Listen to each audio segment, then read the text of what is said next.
I'm Sarah Kensier, the author of the bestsellers The View from Flyover Country and Hiding in Plain Sight, and of the book They Knew: How a Culture of Conspiracy Keeps America Complacent, which is out now. I'm Andrea Chalupa, a journalist and filmmaker, and the writer and producer of the journalistic thriller Mr. Jones, about Stalin's genocide famine in Ukraine, a film that was made possible by today's guest, the great Timothy Snyder, who is friends with Agnieszka Holland, the director, and I met Agnieszka through him. And also, he was the historical advisor, one of many, but one of the most rock-like ones on the production. Tim Snyder, who needs no introduction, but we'll give him one anyway. He is the Richard C. Levin Andrea, gotta introduce the show. Oh, and we have a show called Gaslit Nation about which is a podcast covering corruption in the United States and rising autocracy around the world. It's great. So Tim Snyder is a professor of history at Yale University and a permanent fellow at the Institute for Human Sciences in Vienna. He speaks 5 and reads 10 European languages. Some of his best-selling books include Bloodlands, Europe Between Hitler and Stalin, The Road to Unfreedom, Russia, Europe, America, and now his best-selling pocket guide on resistance to fascism, On Tyranny, has been expanded into a new audio edition that includes 20 new lessons from Russia's war in Ukraine, available now. Professor Snyder also went viral this year by putting his lecture series on Ukraine on YouTube, and it's now available as a podcast series on Apple and Spotify. So curl up this holiday season by the fire and check that out. We'll have links in the show notes. Welcome once again to Gaslit Nation. Very glad to be with both of you. Well, we're thrilled. You're our first 3-time guest. Sarah and I have a lot to get out of our system today with you. It's sort of like Bill and Ted's Excellent Adventures, where you're our Rufus. This reference is going to go over Tim Snyder's head, but that maybe speaks well of Tim Snyder. No, that was generationally inevitable that I would get that one. No, I'm with you. So you visited Ukraine this year. What was that trip like, and what was it like meeting with President Zelensky? It was terrific. It was really good. I mean, for me, it was something that I felt like I had to do. I don't like talking about and writing about places where I haven't been, and I hadn't been in Ukraine during the war, so it was important for me to go there during the war. It was important for me to catch up with my friends, all of whom had things that they needed to talk about. The wonderful thing about President Zelensky is that he's able to talk. You know, there's none of this like having to show how important he is. We were in the middle of a war, in the middle of a counteroffensive, and in Kharkiv region at the time, which was going very well, and yet he was perfectly capable of pivoting and talking about the things that I wanted to talk about, which was a sort of a deeper reflection on some of the things that he'd said about freedom, which is something which is very much on my mind. So it was wonderful and it was special, but at the same time, it was very, and it's odd to say, but at the same time, it was very normal. I felt like he was a very easy person to talk to and had an awful lot to say, but was also a very good listener. He's a very capable, intelligent man, capable of a lot of different things. What is his conception of freedom? That's what we were working on. I was trying to expand on a couple of interesting things which he had said. One of them is that freedom and security go together. So when he talks about liberating Ukrainian villages, he makes a point of saying that we're restoring freedom and security at the same time. And that's an important point because in the Anglo-Saxon tradition, we're generally asked to, accept that there's a tragic choice between freedom and security. And what follows from that practically and politically is that then we're asked regularly to give up our freedom for security. And maybe sometimes that trade-off is real, but I think most of the time it's actually false. I think most of the time security and freedom actually go together. So I talked to him about that. And he said in so many words, the deprivation of security is unfreedom and the deprivation of freedom is insecurity. So for him, he has these ideas very closely connected in his mind. And I think he's right. Another thing I wanted to tease out, which we talked about, was how being a free person over the course of a life can lead you to situations where you feel like you don't have a choice. And obviously what I had in mind was February of this year when he decided to stay in Kiev. And what he said about that was, I wouldn't have respected myself if I had gone. So in some sense, he didn't have a choice. And this is something which I find interesting about freedom, namely that you make free choices over the course of a life, and that's how you become who you are. And that's that thing which you call character. And then at some moments, special moments, that thing called character means that you really have to do one thing rather than another if you want to be yourself. So those are the two ideas of freedom which I had seen in his words and his deeds, which we talked through. Is Russia's war in Ukraine a genocide? And if so, in what ways? Yes, and in many ways. Number one, It's a genocide in that it fulfills all of the acts that are specified in the 1948 convention. So there are 5 things that can happen that would constitute genocide in the normal sense. And every one of those 5 things that's stipulated is met by Russian activity. So, I mean, the one which gets overlooked a lot is number 5, which is the deportation of children with the attempt of assimilating them. Everyone, we remember the killing of populations and so on, but the Russians keep boasting about deporting Ukrainian children to assimilate them. So there's that, there's the mass deportations, there's the filtration camps, there's the murder of local elites. And all those things are genocide according to practice.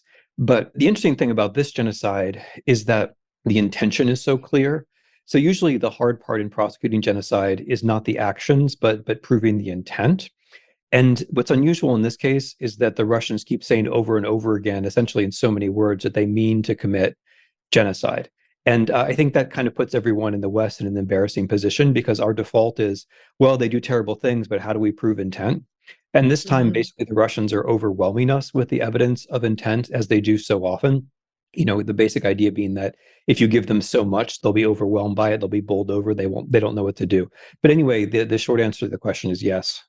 Putin very much started this war, but if Putin dies tomorrow, is the war over? How much is Putin a product of, I guess, a genocidal system where it's okay to commit genocide out in the open that may very well outlast him? I'm glad you mentioned the film, because in my view, and you've actually overstate my role in it, which is kind, but that was Andrea Chalupa's film, and you did a wonderful, wonderful job. But one of the problems is the lack of confrontation with history. This may seem like an abstruse historian's point, but I think it's really important. The characteristic of the Putin regime is not dealing with the past, but rather seeking out all the sensitive moments in the past and erasing them or distorting them or coming up with an official mythology about them. So Holodomor, the famine of 1932, 1933, there's an official position, which is that everybody suffered. It was just administrative problems. And if Ukrainians complain, that just means that they're Russophobes and whiners and outsiders who deserve abuse. Likewise, with the alliance with Nazi Germany, the Molotov-Ribbentrop Pact of 1939 to 1941, that whole period is legally taboo. It's a criminal offense to speak about it in Russia today. And this whole attitude towards history, where we are always innocent, and anyone who points out that perhaps maybe not, perhaps history is a little more complicated, they're Russophobes, they're enemies, they're out to get us. That whole attitude gets crystallized in Putin's July 2021 long and really tedious and ludicrous essay about the Russian-Ukrainian past, in which he says that basically Ukraine has never existed. If it existed, it was the result of outside actors. One of the outside actors was us, Russia. Therefore, we have the authority to say whether Ukraine exists or not in any way we want, including military. Now, the reason I stress this is because this is about Putin, but it's also not about Putin. It's clear that Putin has a fixation on Ukraine. It's clear that as he's aged, he's become more and more interested in Russian fascist ideas and in Russian historical mythology. That's all perfectly clear. But this kind of thing where you give people a sense of pride because they're an empire, and you give them the idea that whatever an empire does, it's innocent because it's based upon some true and higher understanding of history. That, of course, is contagious, and in many forms, it's quite popular in Russian society. If Putin dies tomorrow or leaves power, the war could go in many different ways, but people would be very confused if it were to end right away. Because right now, as I see it anyway, the real question is not what is Ukraine. I think the Ukrainians have answered that 1,000 times over. The real question is, what is Russia besides anti-Ukraine? And what this war has done is it's basically cleared out the supply of possible definitions of Russia, leaving Russia as a kind of anti-Ukraine. And so if Putin dies tomorrow, it's going to be very difficult for anyone to explain what is going on if we're not then fighting a war in Ukraine. One of the people who's most interested in the war in Ukraine is Yevgeny Prigozhin, the guy who brought us the Internet Research Agency and helped bring Donald Trump to power, who is in charge of a mercenary firm called Wagner, which is called Wagner because Prigozhin thinks that Wagner was Hitler's favorite opera composer, which gives you an idea of the political orientation of the group. For him, this war is one long advertisement. He wants the war to go on because it makes him a kind of celebrity. So he doesn't, it's unpredictable what would happen if Putin dies. But my larger point is that the war is a fulfillment of a certain kind of Russian myth of self. And now there's at least one commercial interest which would like that war to continue. I have a question about the erasure of history, because I feel like it's easier now to erase history than before. It's easier now in the digital era. And when you talk about Putin and others straightforwardly admitting their intent to commit genocide, I wonder if one of the reasons for that sense of impunity is because they know that they can rewrite history, that there are tools and technology available for all of the evidence to be more easily destroyed. And we're also witnessing this in the West, with social media monopolies and takeovers and so forth. I'm just curious about your thoughts on this and, how Russia's war on Ukraine will be remembered in the future, the current ongoing war, given that, Andrea and many others and you had to dig up the evidence of the Holodomor and of Stalin's genocide in the 1930s, because that was so effectively buried in a different era. Yeah, I think that's an absolutely brilliant point. It's one of the reasons why it's so dangerous for the past to be erased is that the people who are doing the erasing think that they can do the same thing in the present. I think you're absolutely right. And the nature, and as a historian, I really take your point. We love documents. Documents have a way of not getting destroyed. They have a way of existing in duplicate and triplicate. They have a way of existing in the archive in Vilnius or Kiev, even if you can't get to Moscow, and so on and so forth. Whereas, ironically or unexpectedly to many people, starting in the 90s, as things started to get electronic, it's going to be much harder for historians to find those documents, the things that they need. I mean, apart from anything else, people don't express themselves as clearly anymore. It's very easy to be cryptic over text, whereas there used to be, not to sound too nostalgic, but there used to be memos, there used to be records of conversations, which one could eventually find and then try to make sense of a historical moment. So I think you're absolutely right about the intention of the person erasing. I think you're right about the existence of the text. That said, and again, you suggest this already in your question too, civil society on the other side can play a particular role in trying to document a war or an atrocity. So in the Holocaust or in the Holodomor, it was quite difficult for the victims to chronicle. They didn't have the technologies which would allow them to easily chronicle. There are diaries of the Holocaust, but there aren't really that many. There are survivors' testimonies, of course, but it wasn't easy to chronicle it while it was happening. Holodomor, extraordinarily difficult to chronicle while it was happening. And that's why Gareth Jones, the subject of Andrea's movie, is so important. But now it's turned around where the Ukrainians during this war are able to and have organized themselves very well in order to be able to document these atrocities as they're happening across all kinds of dimensions. And in that way, I think technology is helping, so long as the technology is organized the right way. If I can make a little plug here, you mentioned the Institute for Human Sciences in Vienna. We have a project there called Documenting Ukraine, where we're funding Ukrainians in Ukraine to do just this, to do precisely this, to make sure that there is a record and that it's organized in some way so that it can be permanent afterwards. So from the victim side, if you can organize and if you have, as Ukraine does, fortunately, a state and a civil society, you can turn the tables on this and create a huge basis of evidence for future historians or for future trials. One thing that this war has driven to the surface is frustration from Ukrainians over the Russian opposition, or what they see as a lack thereof.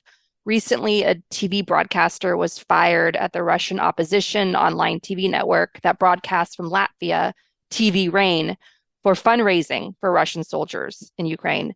This is seen as a larger problem, that there's an element in the Russian opposition that's anti-Putin, but hasn't come to terms with Russia's own genocidal history, especially in regards to Ukraine.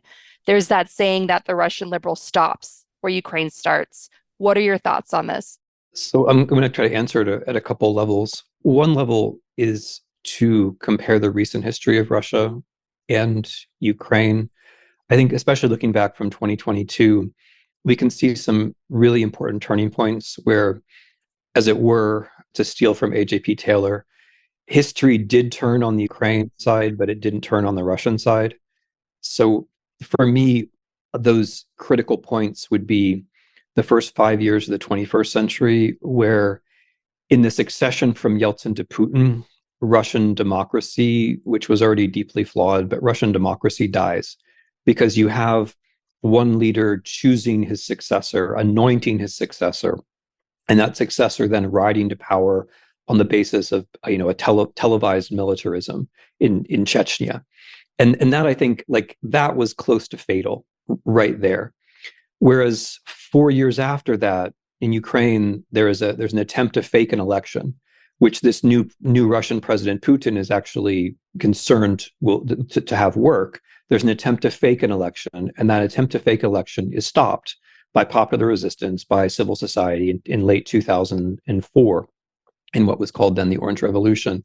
And so you do then have a normal succession where someone is trying to anoint their successor and they fail. And it's very important that they fail and that someone else gets elected. That someone else, doesn't have to be perfect, and wasn't, but that there could be a normal rotation of power. And the second turning point would be Maidan, obviously, the Revolution of Dignity of 2014, 2015, where on the Russian side, Putin is still in power, and he's attempting to legitimate his authoritarian state by this foreign adventure. And on the Ukrainian side, you have mass participation of civil society. And this is important in order to support the rule of law. There are many reasons why people are on the street, but according to the polling, the main thing they wanted was a Ukraine that functions according to the rule of law. And those protests succeeded. Ukrainians succeeded in asserting themselves. And we see the legacy of those protests in the way that Ukraine is fighting the war now. A lot of the networks and personal acquaintanceships and self-confidence that arose in 2013, 2014, 2015 are what is behind the civil society that allows Ukraine to fight this war so effectively today. On Russia, there isn't a moment like that. In Russia, Putin comes back to power for a second 2 terms, 2010, 2012, with resistance, but that resistance fails. So not getting into the comparative difficulty of all of this, Russia and Ukraine are on very different trajectories, basically because, as the Ukrainians see it, they're not entirely wrong. Russians failed where Ukrainians succeeded. And we can get all blasé about democracy, and Americans often do, but having that basic confidence that your vote is going to be counted, that you choose your leader, and that will happen also in the future, and that nobody can stop you, foreign or domestic, that really distinguishes Ukrainians from Russians today. Deeper historical take would be something like this. It is really hard to stop being an empire. It is really hard. And if this were a show about America, we could spend the entire hour and more talking about how it's hard for America to stop being an empire. It's not an easy thing to do. The shortcut, and usually the only way in European history, is that you lose an imperial war. That's what you have to do. I mean, it doesn't sound like a good recipe for the future, but the whole history of European integration and what we now see as the successful European states that have integrated with one another, that's all a post-imperial history, which happens after the Dutch lose their war in Indonesia, or the French lose their war in Southeast Asia and in Algeria, after the Spanish and the Portuguese have to leave Africa, and so on and so forth. It's a post-imperial history. All of their liberals, or not all of them, but most of their liberals were explicit or implicit imperialists until it no longer made any sense. And I think the same will be true with Russia. I'm happy to talk more, detail about how to deal with Russians now, but the fundamental issue is that it's very hard to construct a Russian state which is liberal in our contemporary sense, so long as Russia is defined in so many ways as an empire. And the way for Russia not to be defined as an empire is for Russia to lose its last imperial war, which is the war going on now with Ukraine. It's obviously important for a whole series of reasons for Ukraine to win this war, including existentially, going back to your question about genocide. But it's very important for Russia, although it seems odd and ironic, it's very important for Russia to lose this war. I think for Russia to have a decent future, it's very important for Russia to lose this war. Russia can only win by losing. Yeah, because that would then liberate it to finally confront itself and the history and get the historical truth out. There seems to be, though, this creeping feeling that some European powers are being overly cautious with the support they're giving Ukraine because they want to get back to business as usual with Russia. What would you say to those who are looking for the slightest opportunity for negotiations with Russia and even a Russian reset?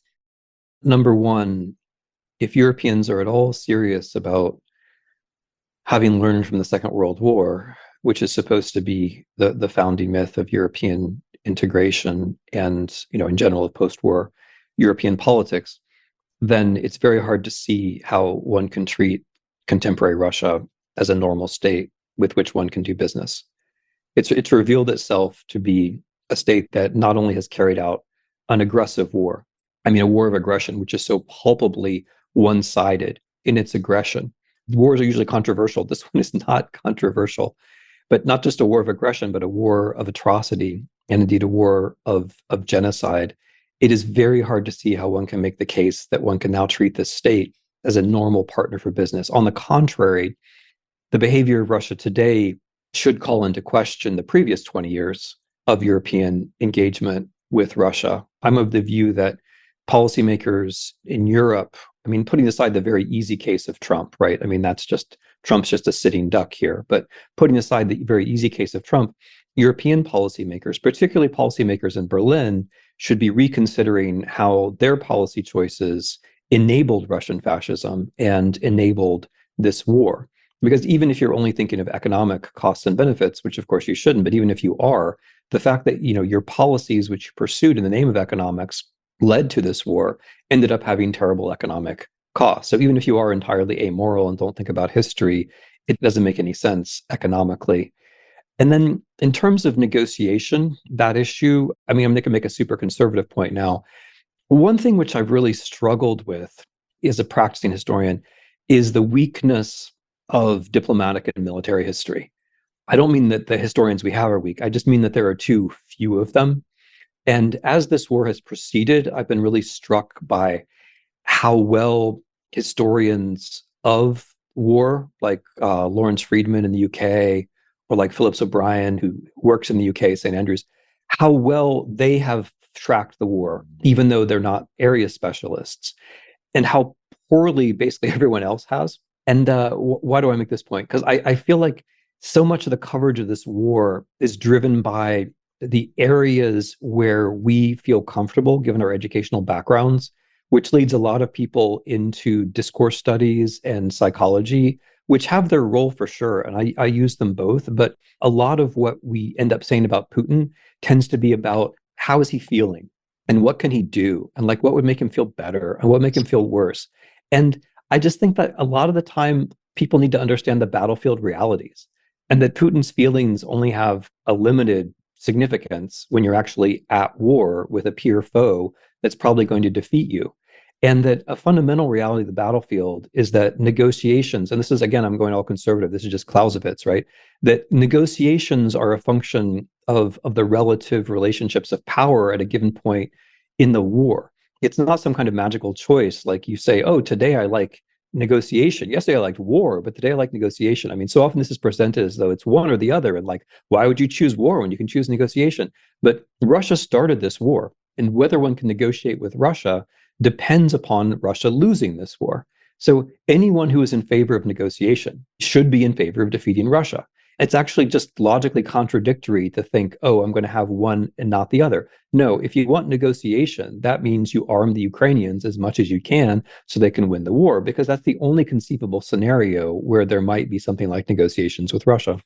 So regarding Putin and Trump was a partner of Putin. This was out in the open. They had a mutually beneficial relationship. And in many ways, Trump's policies, both within the US and abroad generally, his actions towards NATO and other partners, helped clear the road for Putin to reinvade Ukraine in 2022. But I'm curious about why you think Putin waited for, I'm not saying he waited for Biden, but why he wouldn't have acted earlier while Trump, his partner, was in office versus now when he is dealing with the Biden administration, which is much more sympathetic to Ukraine and willing to help arm Ukraine.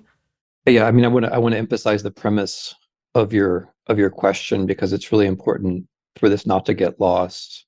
And you of course were on this extremely, extremely early, as people should remember. But Trump came to power owing Putin quite a lot and being quite aware of that.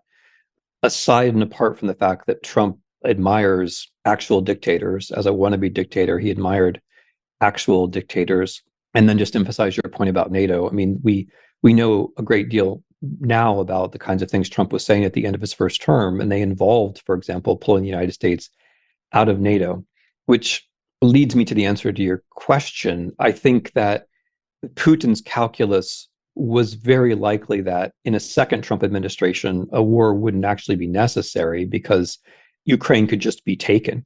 The US would encourage it, or the US would do nothing, or the US would just cause a lot of confusion about it. And if you look at the kinds of things that Trump or members of the Trump family now say, that seems like quite a rational calculation.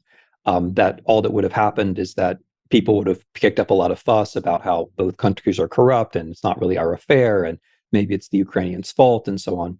The stuff which now flourishes on the American far right would have been mainstream with Trump in the White House, and there wouldn't have been any kind of reaction. So I think it's likely that he thought with a second Trump administration, they'll just be able to waltz in, with some kind of explicit or implicit deal with the Americans. I think that's the explanation. The more Trump there was going to be, the better it was going to be for Russia. A second Trump term, and this also applies to the future, although I don't think that's going to happen, but a second Trump term was just going to make things better and better for Russia vis-a-vis Ukraine. Whereas calculating it without Trump is a little bit different. Calculating without Trump, you think, okay, well, in the overall correlation of forces, maybe it's better for me to act now rather than later on. Why do you think Putin assumed that there would be a second Trump term? Because it seems like, that was what you were implying, that he kind of thought it was in the bag and therefore he could bide his time, and let these institutions crumble, making it easier for him to just simply waltz in and take Ukraine instead of having to wage warfare, which he's had to do under Biden. It just seems like there's kind of a risk calculated in there during the time period of Trump's first term that Trump would simply remain, that there was no way he could possibly lose. Like that seems like quite a big gamble on his part. I mean, we're now speculating a little bit, but I think it's a calculation about the overall correlation of forces that in general for Russia, things are going badly. But the Trump administration creates a special moment where Russian power gets magnified. And therefore, if you can take advantage of that, but it wouldn't turn and remember, a second Trump administration, if there had been one, would have been an authoritarian regime, illegitimately in power, having overturned the American Constitution. I mean, just as a as a reminder, that's what almost happened in January 2021. And in that situation where we would have been, basically in horrible civil strife the entire time, I think the cakewalk scenario in Ukraine is still not plausible because it depends on a miscalculation about Ukraine not existing. But you can see how they might be thinking that, in the Trump administration, America out of NATO, Americans fighting them amongst themselves and so on. But once you don't have that, then you fall back on plan B. But again, I think we should be, Sarah, we should be clear now that we don't have very much evidentiary basis to be considering this. I'm just kind of running through the logic as I see it. Yeah, absolutely. So we're heading into winter. I've read reports that Ukraine wants to keep going. Ukraine has the initiative in the war. Russians are on the run. Winter's a good time because the earth is frozen solid, and they want to really push ahead and liberate more areas because March, April, the rains come and everything becomes muck and mud, and it's harder to obviously fight in. What should elected officials be doing to support Ukraine now in this critical window of time? What should we as individuals be doing to lend our part to help Ukraine? In terms of how we think about this war, the most important thing for us and for our elected officials to remember is that someone's going to win and someone's going to lose. There aren't these magical outcomes. I think every time someone uses the word stalemate, they should give me a dime. Every time someone uses the word frozen conflict, they should give me a quarter. There's this kind of wishful thinking that this can just kind of fade, but it's not going to fade. Someone's going to win and someone's going to lose. And it's really very important to be thinking about it that way, because then you have to decide, okay, which side do I want to be on? Who do I want to win?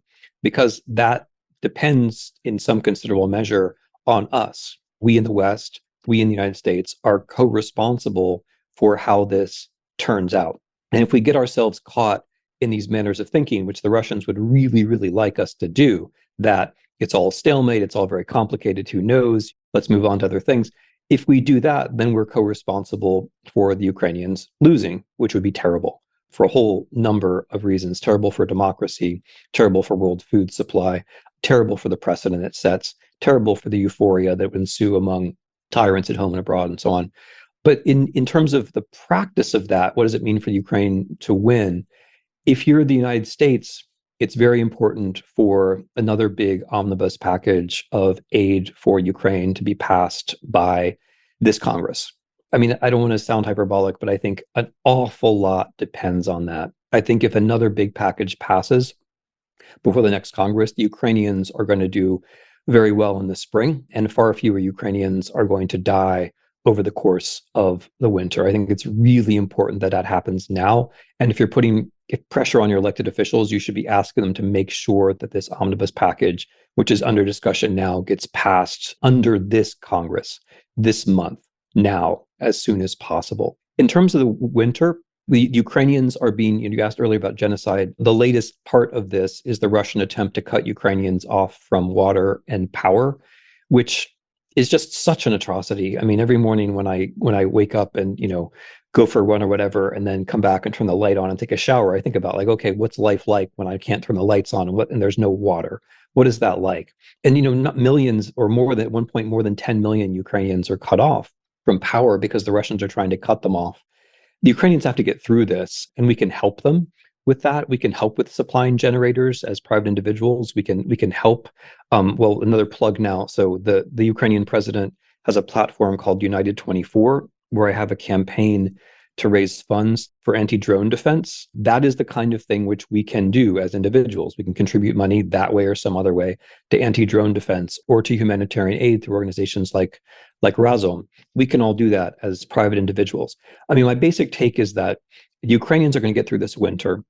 We can do what we can to help them get through this winter. We need to make sure that they have long-range weapons and air defense, and ideally also tanks and aircraft, so that they can beat the Russians during the few weeks that they can fight this winter, and finally during the spring after the rain. There's a decent chance that this war can come to an end with Ukrainian victory in the first part of next year. But that really is I think that really largely depends upon choices that Americans and others make these next few weeks. About that, we just had our election in which the Republicans retook the House, which I'm guessing is one of the reasons that you're emphasizing the need to put this aid package for Ukraine now. And we've also had 2 years of institutional erosion following the bulldozing of institutions by Trump. We've had an unpunished coup. We've had a large number of individuals tied to the Kremlin, working with the Kremlin, who also were aiding Trump, simply walking around unpunished and still wreaking havoc. People like Roger Stone and Paul Manafort and so forth. Just wondering how you see the connection of the integrity of democracy in the United States. How is that related to the prospect of justice and sovereignty in Ukraine, or for that matter, vice versa? Thanks for that. It's, for me, as you know, it's the same question, and it's been the same question basically for a decade. You mentioned Manafort. And as you well know, Manafort was in Ukraine pitching the Republican Southern strategy to Viktor Yanukovych, make everything about culture, punish them on cultural issues. It was largely American advice, which led to this idea that Ukraine is somehow divided by language and there are culture wars in Ukraine. I mean, that was paid American political advice coming from Paul Manafort, which arises from the Republican Southern strategy, which arises from the opposition to civil rights and giving African Americans the vote. It's really all one story. And Manafort then becomes Trump's campaign advisor to make it all literal and clear and plain for us. The very same people in Russia who created chaos around Maidan in Ukraine in 2014, who brought us the stories about how it was a coup, or it was Nazis, or all this nonsense, or gays or gay Nazis.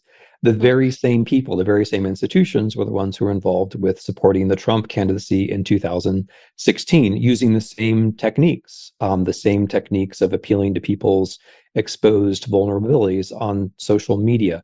It is really all one issue. And so the people who are addicted to or profit from or just simply enjoy that kind of politics, where it's all about power, It's all about the big oligarch at the center. It's all about just, having nihilistic thrills of being on the right side of power. That's an international network of people. That has then nothing to do with America, or for that matter, it has nothing to do with Russia in the sense of any kind of national interest in Russia. It's empty of values entirely. It's a cynicism and a nihilism which is entirely inconsistent with democracy. So yeah, it worries me a lot that these people are still walking around. There's the matter of American rule of law, which has to be asserted and has only been asserted to a limited degree. But there's also the larger question of whether democracies, even big democracies like ours, can recognize and deal with the larger international threat, which is posed by oligarchy and dark money and the possibilities that are made available by social media.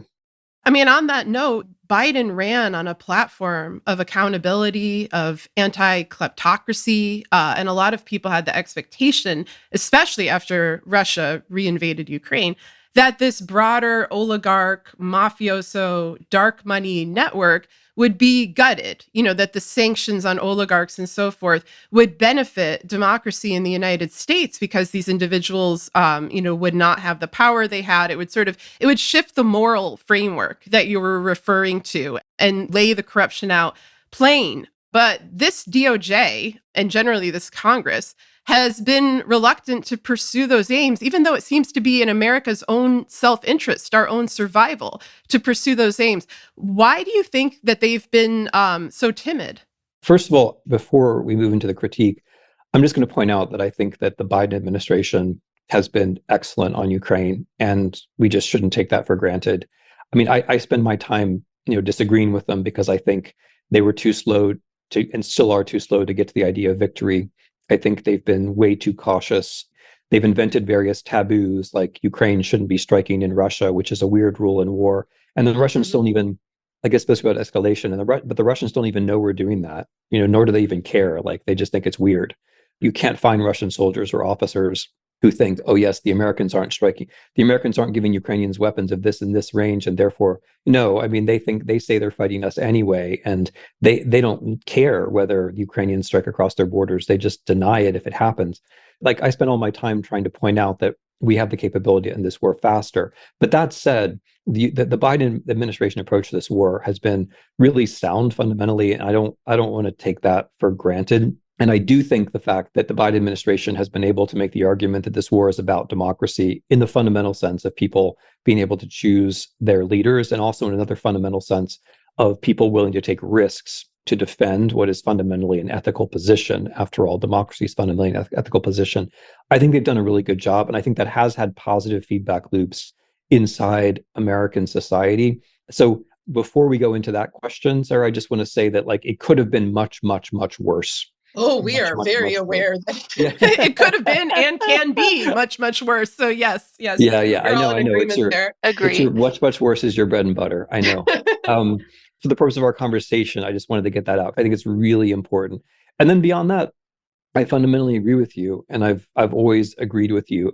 I am not close enough to this to know what people's political calculations are, and I don't want to speculate. I think a case can be made either way about the politics of it, whether it hurts the Democrats, helps the Democrats. But fundamentally, I think there's an existential issue here for the Republic, which is that no one is beyond the law. And once you start creating this gray zone, you're moving into authoritarian land, and authoritarian land exists in people's minds. Once you start with this idea that some people are holy, there is a sacred space around some people, they can't really be touched no matter what they do, no matter what laws they break, no matter how they flaunt it, then you're instructing generations to come. You're instructing people in general that that's how this is. That's the way the world actually works. And that moves you a step towards the kind of cynicism, or rather nihilism, that is characteristic, for example, of Russian fake democracy. So I agree with you. I mean, I don't think people should be unduly hasty, but I do think it's really important to do your best to treat American citizens as American citizens. And that all this, all the claptrap about special kinds of privilege, and this is one thing, by the way, that the founders were generally pretty clear about, all the claptrap about special kinds of privilege, like, that's just a step back towards feudalism. Like, it's just a step back towards the kind of system we weren't supposed to have. Yeah, absolutely. And I feel like there's this strange dichotomy where the majority of Americans, including in states like mine and, Missouri, which is now a Republican state, they support the war in Ukraine. I see flags in rural Missouri, Ukrainian flags, and people support it because they're inspired. They see people rising up. They see people refusing to back down against tyranny. But especially, among progressives, there's some confusion about how the Biden administration can see this conflict very clearly, who the aggressor is, who the victim is, the need to help the victim at this time, but isn't necessarily doing the same, at least not as assertively, for its own people, for the American people. And I'm not proposing an either or situation. I'm proposing a both and situation in which we strengthen, the integrity of democracy here. And I'm just wondering, why is there this split? I think split is too strong. I mean, Biden did, before the midterms, make democracy his issue. And he got, predictably, from the New York Times and from all of the wise commentators, he got predictably abused for that. And he was told that, people only care about inflation, they only care about the gas tank. And I think that was wrong.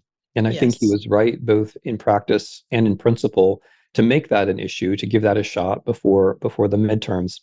I agree with you that it could be more front and center legislatively than it is. But I do think that there has been an overall consistency, at least at the level of principle, between foreign and domestic policy. I mean, and to go back to the premise of your other question, if we lose in Ukraine, I mean, again, I don't want to sound hyperbolic, but I think if we lose in Ukraine, we have pretty much lost. And the instruments in Ukraine are urgent and rather simple. It's an unusually simple conflict, and where our role is unusually simple. We supply generators, we supply weapons, we help people organize themselves. It's an unusual historical situation where there is a state and there's a civil society, and the state and civil society are lined up pretty much in the same way. And all we have to do is plug stuff in. And this goes to the question of like the confusion among the progressives, because it's unusual to be in that situation. Usually the weaker side doesn't have the civil society and the state that you can just plug into. And this time we do, right? Like in Syria, that wasn't the case. But in Ukraine, that is the case. And so I guess I wouldn't want to confuse the relative simplicity of Ukraine with the relative complexity of the US, where civil society isn't all lined up in the same direction, where civil society is divided on the question of what kind of elections we should actually have, where the fact that the states are controlled by Republicans and we have this tradition of gerrymandering and so on makes a lot of things much more complicated. So I agree with the premise of your question completely. Like, I think it should be both. I think it should be both and.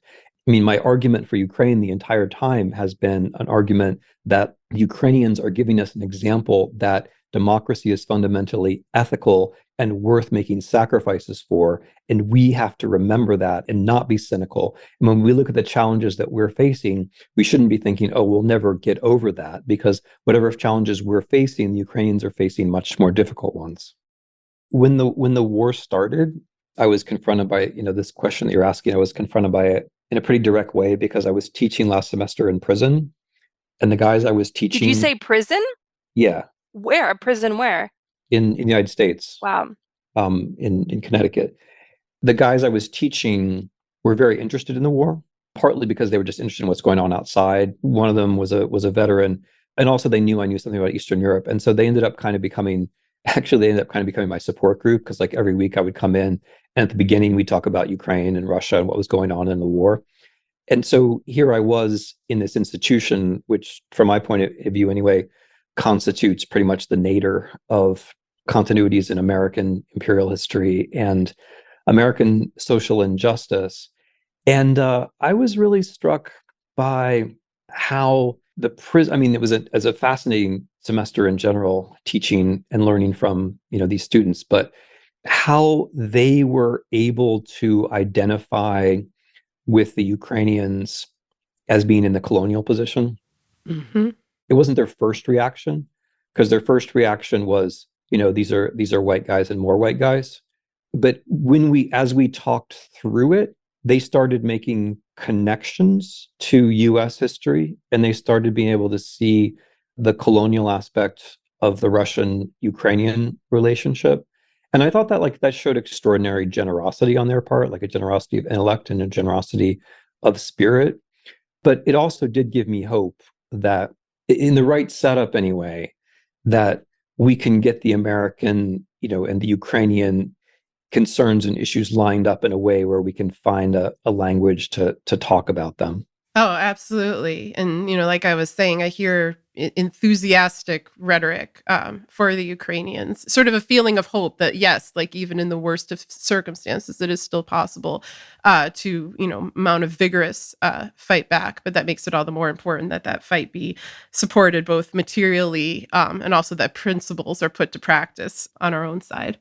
Thank you so very much. And come back again. Sarah and I love talking to you. It helps me so much. And we just need someone else to talk to. Absolutely. Yeah. So thank you so very much, Tim. Yes, thank you. Really appreciate you answering these questions. Yeah, thanks to both of you. You're the best.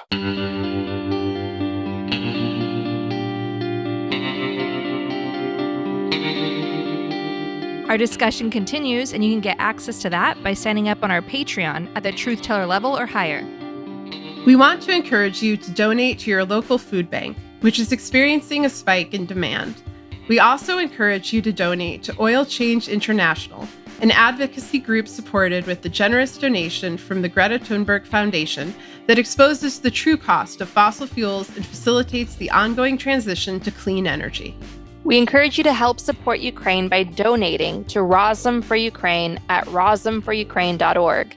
We also encourage you to donate to the International Rescue Committee, a humanitarian relief organization helping refugees from Ukraine, Syria, and Afghanistan. Donate at rescue.org. And if you want to help critically endangered orangutans already under pressure from the palm oil industry, donate to the Orangutan Project at theorangutanproject.org. Gaslit Nation is produced by Sarah Kenzier and Andrea Chalupa. If you like what we do, leave us a review on iTunes. It helps us reach more listeners. And check out our Patreon. It keeps us going. Our production manager is Nicholas Torres, and our associate producer is Carlin Daigle.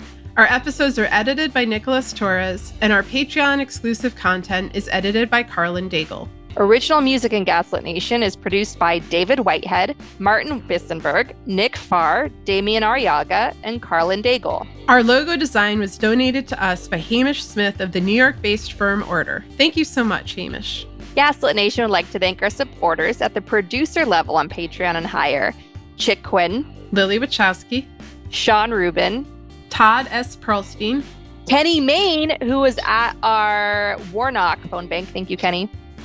Yes, thank you, Kenny.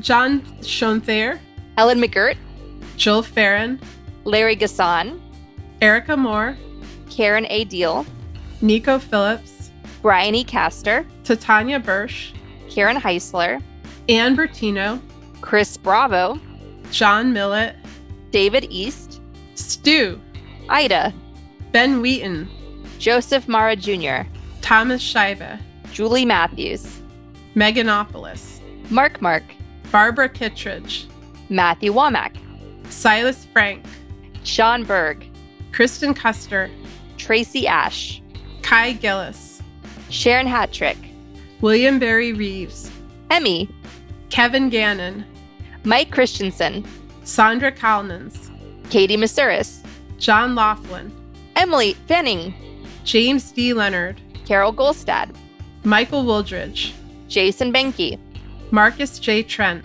Joe Darcy, Ann Marshall, Jeremy Lewis, Joel Newman, Trigve, D.L. Singfield, Matt Perez, Nicole Spear, Brian Tajudin, Maureen Murphy, Abby Road, Jens John Alstrup Rasmussen. Yes. Okay, we both needed to, okay, sure. ZW, Kathy Kavanaugh, Sarah Gray, Diana Gallagher, Jennifer Ann Luter, John Ripley, Ethan Mann, Kate Cotton, Leah Campbell, Lynn Schneider, Jared Lombardo, Karen Humphreys, Ann Marshall, and my mother, Tanya Chalupa. Happy birthday, Mom. I didn't see my dad's name on here. I think you may. Uh-oh. He's turned to the other side. Shame, Leo Chalupa, shame. All right. right. Thank you, everybody. We could not make the show without you. Bye. Happy holidays.